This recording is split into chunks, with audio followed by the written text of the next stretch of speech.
So in conclusion, what I was able to take away from all three British literary or poetic eras is that the evolution of it was kind of started out by a couple people making some or breaking some minor traditions and kind of messing around and playing with and experimenting with different forms and different meters and seeing what would happen if they didn't capitalize the letter or change a little wording around. And so that kind of evolved and kind of they wanted to see what people would do and how popular it would be. So what they did, they kind of kept escalating it and escalating it, and the more they did that, the more they realized it was popular and the common people would be able to understand it.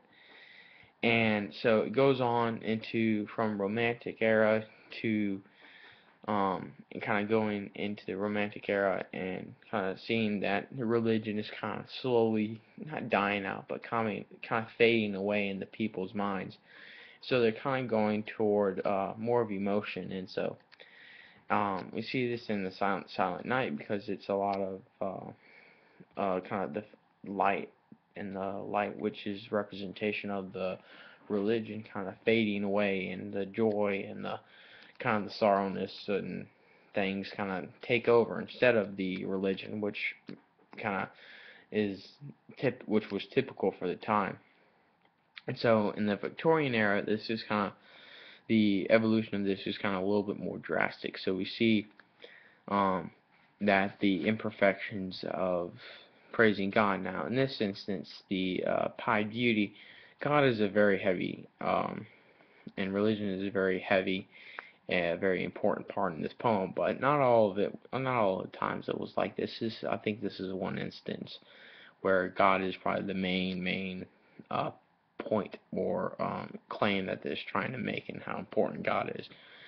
But you can also see the imperfections in the kind of the non-traditional views of what he was going, or what Hopkins was going for, and by giving thanks to the imperfect things in the world.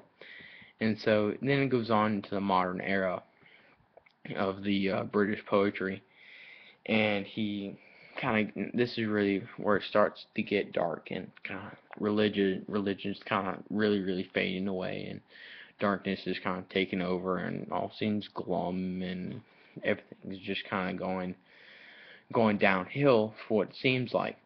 And so and kind of again religion is kind of dropping out of the forefront, and also it kind of makes people and it makes a lot of people kind of reflect and think about different times and what really it's going through.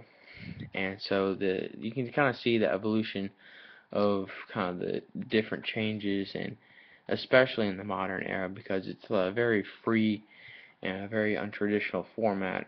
And again, it's a very kind of untraditional. I guess that's the only way I can think to describe it because before everything was so set in stone and that's the only way it was supposed to be. But as soon as I wouldn't say as soon as, but it kind of escalated and kind of more over time slowly built up kind of a free kind of a wanting to break tradition, kind of eagerness to break tradition. So any way they could do it, um, that's what they would do.